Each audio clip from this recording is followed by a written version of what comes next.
Mesdames, Messieurs les internautes, bonsoir, en présence de Frédéric Bakekolo, bonsoir Dido. Bonsoir à tous.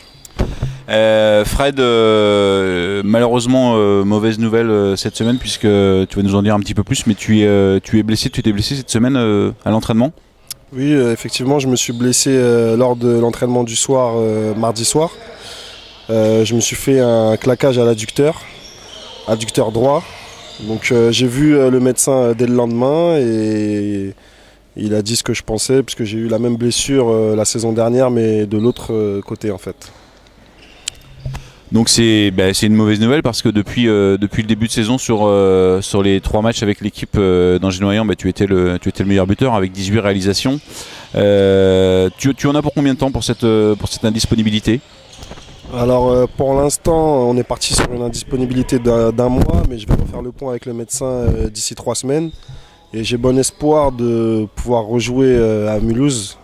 Maintenant je ne reprendrai pas sans le feu vert du staff médical. Très bien, merci pour ces nouvelles. On te souhaite bon rétablissement Dido et puis à bientôt. Merci à tous et à bientôt. Mesdames, Messieurs, à l'issue de cet entraînement à la salle Jean Roux en présence de David Penaud. Bonsoir David. Bonsoir à tous, bonsoir. David, tu pars demain avec tout le groupe à Nîmes. Dans quelle disposition tu te présentes avec le groupe pour le match de demain à Nîmes? Écoutez, déjà on a deux blessés, Thibaut Vieillard qui est blessé aux adducteurs et Frédéric Bakekolo qui s'est blessé mercredi à l'entraînement.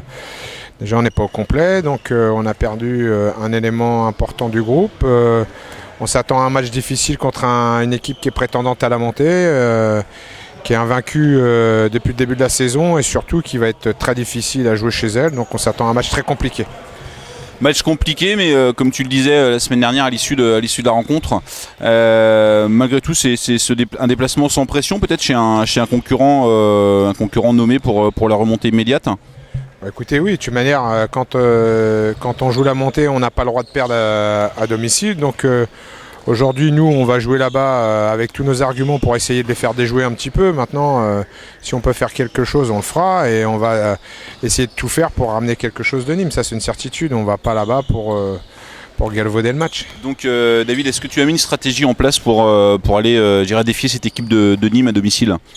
Écoutez, pour avoir joué souvent à Nîmes en première division, avant d'avoir mis une stratégie en place, il faut avant tout être mentalement prêt parce que c'est une équipe qui est très dure à manœuvrer chez elle, avec beaucoup d'envie, beaucoup d'enthousiasme, qui défend très dur. Donc si déjà on arrive à être bon dans le repli défensif, je pense que déjà mentalement on aura réglé un gros problème contre cette équipe. Donc après on verra ce qui se passera.